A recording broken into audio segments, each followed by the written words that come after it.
She stood at the edge of the ballroom, a ghost in satin and pearls, while her husband danced with another woman. No one looked at her.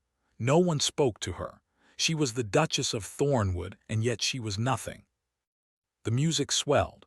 A waltz. She should have been dancing with him, but his hand rested lightly on the waist of Lady Venetia Ashworth, the woman who had once refused him, the woman who had broken his heart years before Alara even knew his name. Now widowed, Lady Venetia had returned to society like a rose blooming after a long winter, and Alexander, the Duke of Thornwood, had drifted toward her as naturally as the tide seeks the shore. Alara watched. She stood beside a marble pillar, her gloved fingers curled around a glass of lukewarm champagne that she had not sipped. Whispers rustled behind her. She caught fragments, words that pricked like needles. They say he never wanted this marriage. She's pretty enough, but one can see he's still in love with Lady Venetia. Poor thing, 3 years married and still an outsider. Alara's throat tightened, but she did not cry. She had learned not to cry in public. She had learned to smile softly, to nod at acquaintances, to pretend that her husband's coldness did not cut her to the bone. Tonight, however, the mask felt heavier. She watched Alexander smile at Lady Venetia. It was a smile she had never received. She had married a man carved from stone, but there, on the dance floor, that stone had softened for someone else. The pain was not new. It had been building for 3 years. But standing there, invisible among hundreds of glittering guests, something inside Alara shifted. A quiet voice whispered that waiting was no longer an option. Hope, that fragile flame she had nurtured since her wedding day, flickered and died. She set down her untouched champagne and walked out of the ballroom. No one stopped her, not even her husband. 3 years earlier, Alara had arrived at Thornwood Hall as a bride filled with trembling hope. She had not married for love. Her family, the Ashfords, had been teetering on the edge of financial ruin. Her father's debts threatened to swallow their estate, their name, their future. The Duke of Thornwood, wealthy and powerful, had agreed to marry Alara in exchange for a political alliance that would strengthen his standing in Parliament. It was a transaction, nothing more. But Alara, young and romantic, had hoped for more. She had seen Alexander at the altar, tall and impossibly handsome, with dark hair and eyes like winter storms. When he placed the ring on her finger, she had dared to believe that affection might bloom. She had sworn to herself that she would be a good wife, a devoted duchess, and that one day he might look at her with something other than polite distance. The first months had been a lesson in loneliness. Thornwood Hall was a vast estate of gray stone and shadowed corridors, grand but cold. Alexander was courteous. He asked about her comfort, ensured she had everything she needed, and then retreated to his study, his stables, his endless ledgers. He never raised his voice. He never showed anger. He simply was never truly there. Alara tried everything. She learned his favorite dishes and instructed the cook to prepare them. She placed fresh flowers in his study, a small touch of warmth. She waited for him in the evenings, hopping for conversation. He would thank her politely, eat in silence, and then excuse himself. She felt as though she were knocking on a door that would never open. One rainy afternoon, 6 months into their marriage, Alara discovered the portrait. It was tucked away in a dusty attic room she had been exploring out of sheer restlessness. The canvas depicted a young woman with honey gold hair and laughing blue eyes. There was a signature at the bottom, a date from 5 years before, and on the back a single inscription in Alexander's handwriting, Venetia. Alara's heart had clenched. She had heard whispers about the Duke's first love, the woman who had chosen another suitor over him, leaving him humiliated and bitter. Now she understood why he could not love her. His heart was already occupied with a ghost. She had wept that night, alone in her bedchamber, before wiping her tears and renewing her resolve. She would love him anyway. She would be patient. She would prove that her love was stronger than a memory. For 2 more years she waited. She stood by his side at social functions. She managed the household with grace. She learned the names of every tenant farmer, organized charitable works, and slowly earned the respect of the staff and the local families. Everyone admired the young duchess, everyone except her own husband. Alexander remained distant. He never visited her chambers. He never offered his arm except when duty required. He never once said her name with tenderness. She was simply there, a fixture in his house, no more significant than the portraits on the walls. The ball at Hawthorne Manor was meant to be a triumph. Lady Hawthorne's annual gathering was the event of the season, and Alara had dressed with care, choosing a gown of deep emerald silk that brought out the warmth in her brown eyes. She had hoped that perhaps, amidst the music and candlelight, Alexander might see her as a woman rather than a contract. Instead, he had seen Lady Venetia. When Alara left the ballroom, she did not go to the carriage. She walked through the manor's gardens, the cool night air brushing her bare shoulders. Lanterns flickered along the gravel paths, casting golden shadows. She stopped beside a fountain, the water murmuring softly, and stood alone under the stars. No footsteps followed her. She had known he would not come. That knowledge no longer brought pain, it brought clarity. The next morning, Alexander left for London on business. He did not say goodbye. He simply left a note with the butler, informing the Duchess of his departure and his expected return in a fortnight. Alara read the note at the breakfast table, her expression calm. She folded the paper neatly and set it aside. Something had changed within her. The ache was still there, but it no longer controlled her. She would not spend her days waiting for a man who did not want her. That afternoon, she summoned the head gardener. Thornwood Hall's grounds were vast and beautiful, but there was a section of the east garden that had been neglected for years, overgrown with brambles and weeds. Alara had always wanted to restore it, but she had held back, not wanting to make changes without her husband's approval. Now she decided she did not need his approval. She would create something beautiful for herself. She began working in the garden every day. She wore simple dresses and sturdy gloves. She pulled weeds, planted roses, designed new flower beds. The physical labor was exhausting and satisfying. It gave her mind something to focus on besides the emptiness of the house. The garden became her sanctuary. The staff noticed the change in their mistress. She laughed more freely with the servants. She visited tenants, bringing baskets of food and medicine. She organized a small school for the children of the estate. People began to speak of her with genuine affection, not just distant respect. The Duchess of Thornwood was no longer a lonely figure wandering silent corridors. She was a woman finding purpose. And she stopped seeking her husband's attention. When Alexander returned from London, he found a house that functioned perfectly, a wife who greeted him politely at the door, and then excused herself to oversee the new garden plans. He stood in the entrance hall, travel-worn and tired, watching her walk away without a backward glance. A flicker of something unfamiliar crossed his face. Confusion. Alara did not see it. She was already thinking about the lilies she wanted to plant. The first real shift occurred 3 weeks later.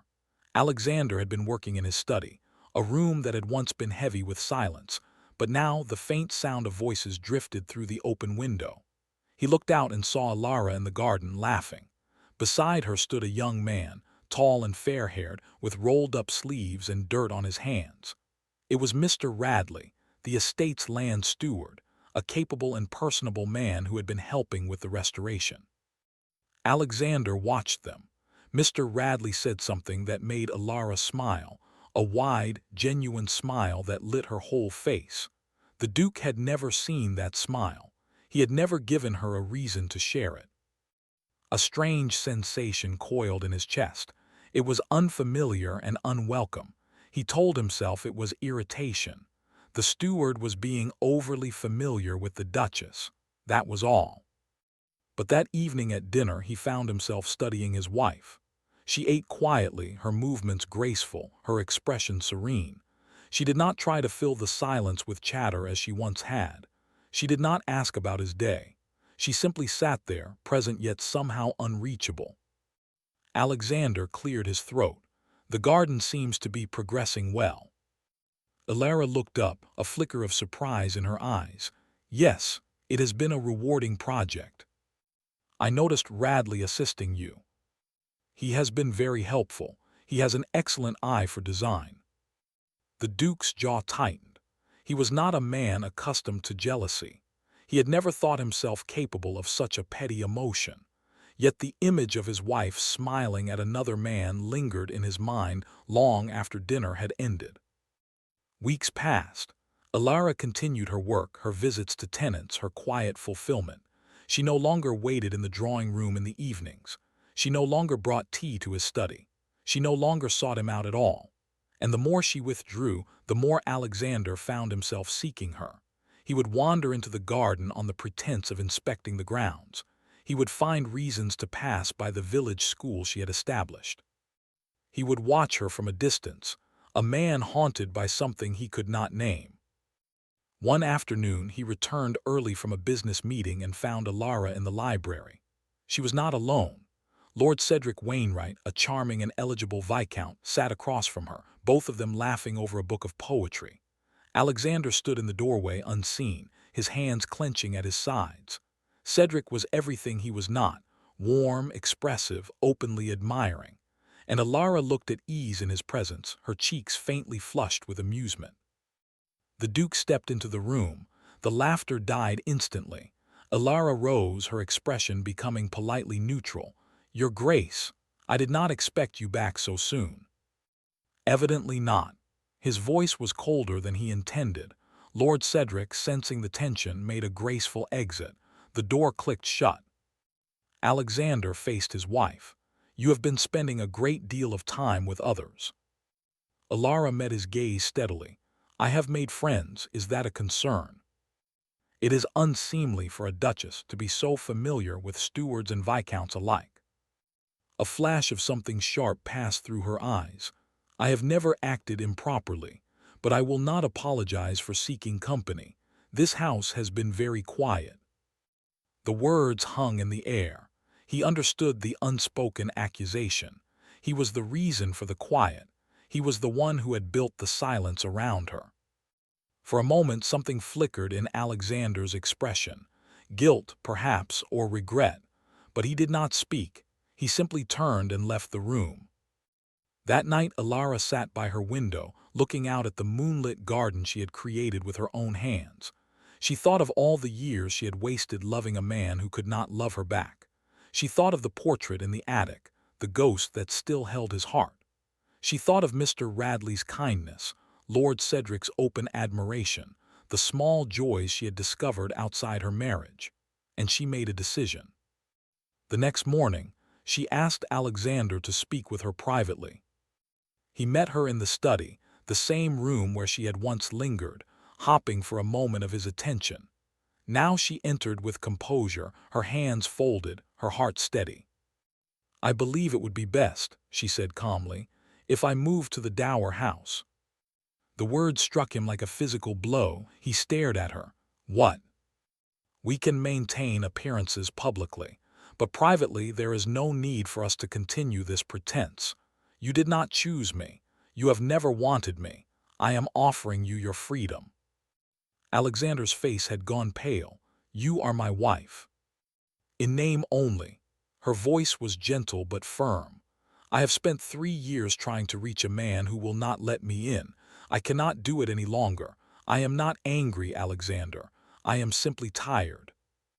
He opened his mouth, but no words came. He, the Duke of Thornwood, a man known for his commanding presence and sharp intellect, could not find a single thing to say. Alara waited. When he remained silent, she nodded once and left the room. The following days were a torment Alexander had never experienced. He walked through the halls of Thornwood like a man lost. Every room held the ghost of her presence. The drawing room where she no longer sat. The garden where she still worked, but now with a quiet sadness that tore at him. The dinner table where they sat across from each other in unbearable silence. He began to realize, with slow and agonizing clarity, that he had been a fool. He had held on to a memory of Venetia, not because he still loved her, but because it was easier than risking his heart again. Venetia had left him, and he had sworn never to be vulnerable again. So he had kept Alara at arm's length, convincing himself that their marriage was only duty. But duty did not explain the way his chest ached when she no longer said his name. Duty did not explain the jealousy that consumed him when she smiled at another man. Duty did not explain the terror that now gripped him at the thought of losing her. He had loved her. He had loved her for years, and he had been too proud and too afraid to admit it. One evening, unable to bear it any longer, he went to the Dower house. It was a small, elegant residence on the edge of the estate, surrounded by wildflowers. Ilara was in the garden alone, her fingers brushing the petals of a rose. She looked up when she heard his footsteps. Her expression was guarded. "I cannot let you go," he said, his voice rough with emotion he could no longer hide. Ilara's eyes glistened, but she did not move toward him. "You already did, years ago." "I was wrong." He stepped closer, his usual composure shattered. "I was a coward. I thought if I kept you at a distance, I would never be hurt again.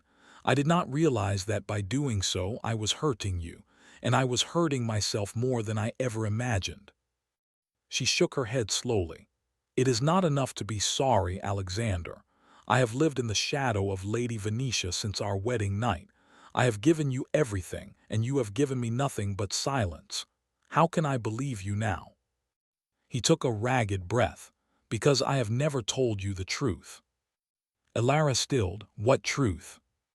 He hesitated, then reached into his coat and withdrew a folded document. "This is the real reason I agreed to our marriage.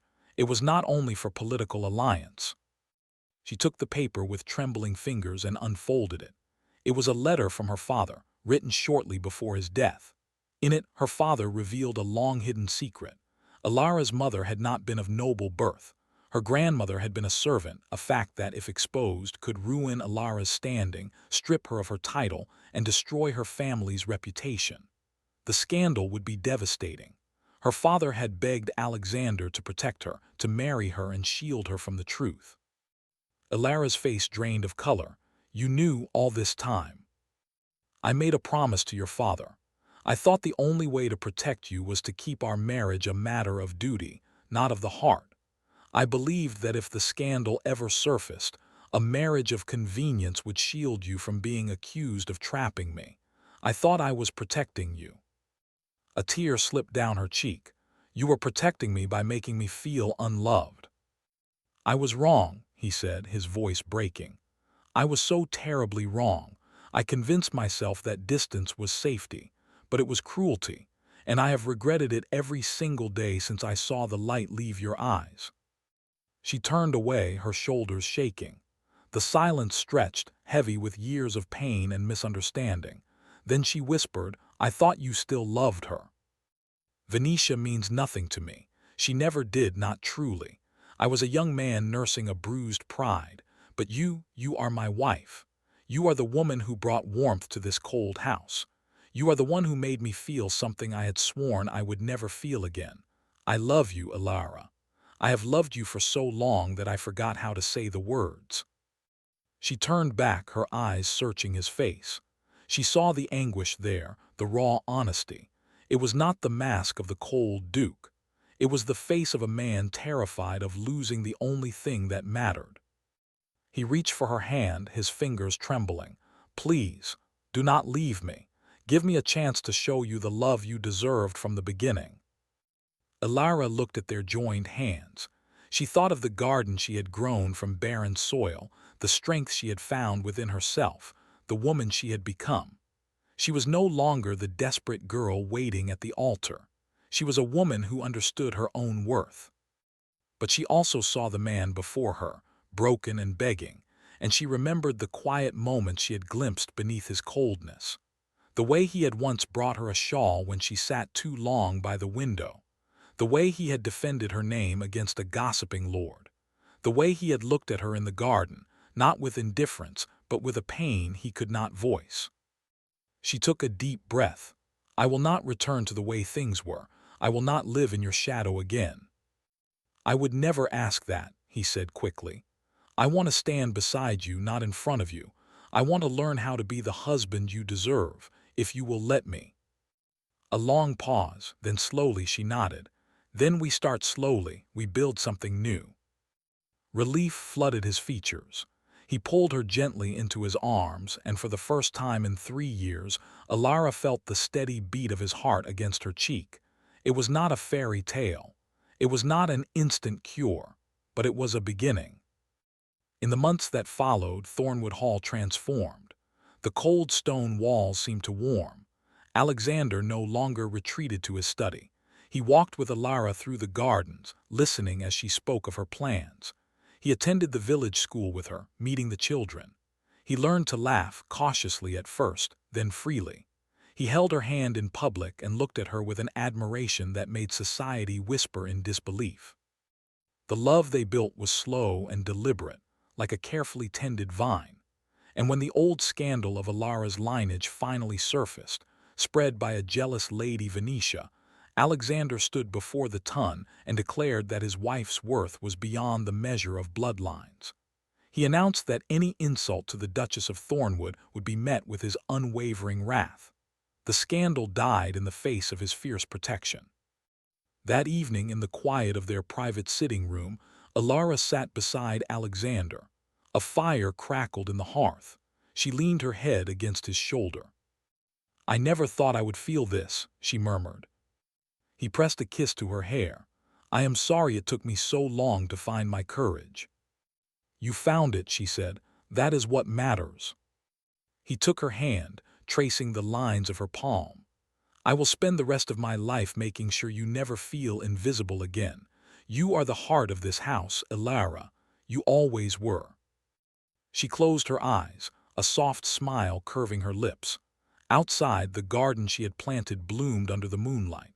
And inside, in the warmth of a love finally acknowledged, the Duke and Duchess of Thornwood began their life together, not as a duty, but as a choice.